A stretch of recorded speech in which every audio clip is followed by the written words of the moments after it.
es que este mecanismo se da y se sostiene como efectivamente todos quisiéramos que se dé. Esta compensación del consumo estaría orientado, como entiendo, por ejemplo, fortalecer la seguridad social, a que esto también pueda ser utilizado para pagos de servicios básicos. Había la posibilidad de ampliarlo también, supongo, para otro tipo de servicios, por ejemplo, arriendo, tomando en cuenta también el caso que usted destaca sobre esta señora que intentó suicidarse en esta semana, que no podía cubrir su arriendo, pero en el otro lado, en el lado de la contrapartida, ¿cómo estaría sostenido también desde, por ejemplo, pública, de abastecimiento de luz, de abastecimiento de electricidad, de agua y de alimentos? ¿Cómo ellos recibirían esta compensación? ¿Sí? A través de este dinero virtual, cómo ellos pudieran viabilizar, porque efectivamente es un ingreso, ¿no? Y es un ingreso en dinero virtual. ¿Cómo eso se haría?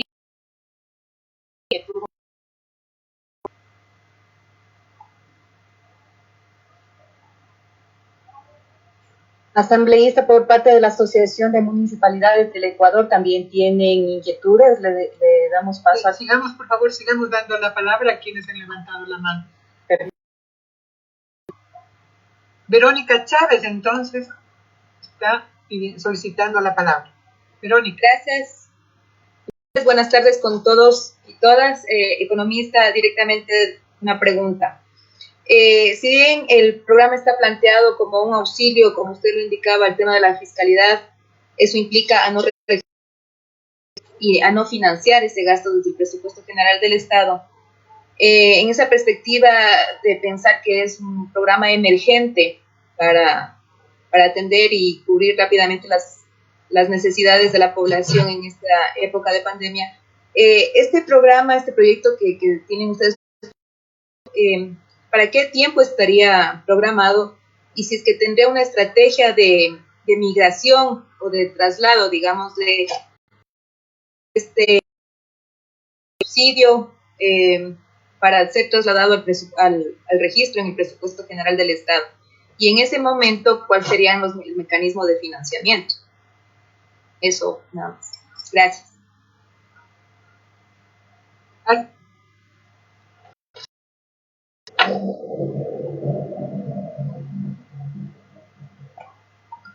Entonces, hasta ahí hacemos un corto a las preguntas, porque todavía... Tal vez la pregunta de Ame, Karin Jaramillo. Sí. Pendiente está de Ame. Ya. Bien, Doris. Vamos ahí. Ya, gracias Silvita, gracias Doris, Ivonne. Buenas tardes a todas, a todos. Nosotros revisamos el proyecto, mi querido economista Pablo Dávalos. Lo que nos preocupa son 4 elementos que valdría considerar de forma global. Lo primero es que hay una ausencia del registro social, la figura del registro social debe ser propuesta a nivel de políticas públicas, considerando que el artículo 11 de la Constitución y el 85 establecen que son garantías también de derechos. Pero dado que, por las razones que usted ya expuso, el tema del registro social es un problema para los municipios. No se ha actualizado, y actualizado no quiere decir que en el registro consten actualizado el domicilio de las mismas personas que han venido siendo registradas por más de 10 años, que muchas veces no son las mismas cabezas del hogar. ¿Qué es lo que le sucedió a la señora que usted comentaba? Posiblemente quien recibe el bono correspondiente, el bono de desarrollo, es su marido que le abandonó con los guaguas hace 5 años o más. Entonces, es algo que realmente tiene que ser transversalizado en este tipo de propuesta. Lo otro es un llamado, siempre lo hacemos desde los municipios, a tener una mirada en las competencias de los niveles de gobierno. A nosotros nos preocupa que exista uno solo, considerando que tenemos 3 niveles de gobierno, directorio del programa universal y sin condiciones para la vida digna. Nosotros entendemos, incluso hay que rescatar, el objetivo del proyecto es algo que la Corte Interamericana desde el año, el caso específicamente, Yaqui Atza versus Paraguay, cuando ya habló del derecho a la vida digna, en especial cuando se trata de personas en situación de vulnerabilidad, el deber de desarrollo progresivo de esos derechos era de todo el Estado, los derechos de salud, medio ambiente, alimentación, educación, etcétera, etcétera, que podría cubrir justamente esta renta básica. Nos preocupa el tema presupuestario y como todos los asambleístas y todas las personas que están aquí, al último tiempo, a los municipios que hemos terminado incluso asumiendo ciertos roles o funciones que corresponden a otros niveles de gobierno, y hemos tenido que hacer ajustes presupuestarios a pesar del exiguo recurso que hemos tenido. Entonces, hay que asentar un poquito esos temas y sin duda ya se lo podrá hacer a nivel legislativo. Lo otro es cómo impacta la propuesta con la aprobada ley del ordenamiento de las finanzas públicas. Esos tiempos que nos da esa ley es fundamental para poder establecer un nuevo presupuesto con miras incluso al 2030. Y finalmente, cómo le da en esta propuesta una mirada al cambio de la cultura de consumo, es decir, el destino de esos recursos que proporciona el Estado al gasto que hacen las personas, dado que hay un problema socioeconómico en la cultura de consumo prioritario. Muchas gracias, Silvita, Doris, mi querido Pablo. ¿Puedo responder? Sí. No hay problema. Primero, este programa no tiene registro social. No hay. O sea, no puede haber registro social. Por una razón. Porque es renta básica sin condiciones. ¿Por qué hemos establecido sin condiciones? Para evitar lo que se llaman costos de transacción. Lo que sí se necesitan son criterios mínimos, porque claro, no hay los recursos suficientes para dar a todos los ciudadanos ecuatorianos y necesitamos requisitos mínimos. Yo había expresado al inicio que los requisitos mínimos tendrían que ver con la personas que deseen integrarse al programa. Uno de los requisitos será que no estén afiliadas al IES, es decir, que hayan perdido su trabajo, que estén en situación de vulnerabilidad. El Ministerio de Inclusión Social puede ayudarnos con el registro, pero la idea es que no tenga condiciones y que se vaya expandiendo. Primero. Segundo, no es un bono, no es tampoco una transferencia monetaria condicionada. En consecuencia, necesitamos una especie de cambio de tipo epistemológico en la política social. Es un derecho. Así como el Estado construye un hospital derecho a la salud, así como el Estado construye una escuela para garantizar el derecho a la educación a los niños, y no estamos viendo si niños ricos, niños pobres y demás, así el Estado garantiza condiciones de vida digna. Un programa piloto que empieza con 1 millón a través de este mecanismo, ¿no? En consecuencia, no tiene que ver con una transferencia monetaria condicionada. ¿Cuál es el objetivo a largo plazo? El objetivo a largo plazo sería eliminar las transferencias monetarias condicionadas.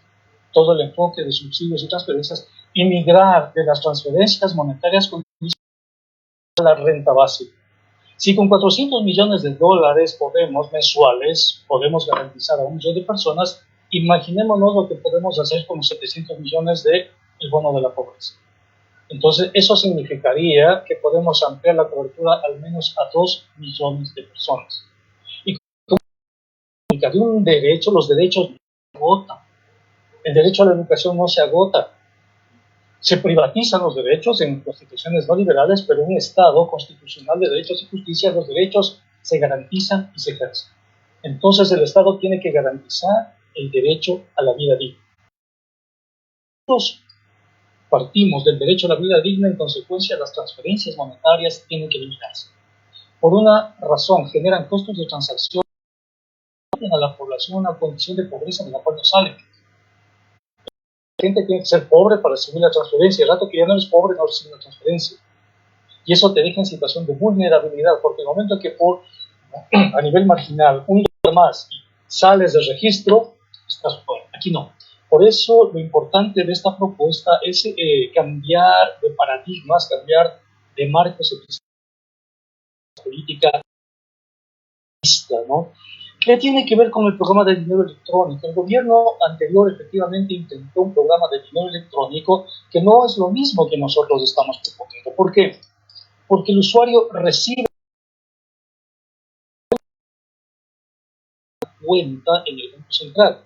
Los que necesitan tener una cuenta son los proveedores y fabricantes, porque ellos, ¿no? Y para evitar que cada mes se ponga en cero, porque el título revolvente se pone, entonces ellos lo sacan de este circuito revolvente en una cuenta para con esa cuenta pagar las obligaciones del Estado. Solo por eso.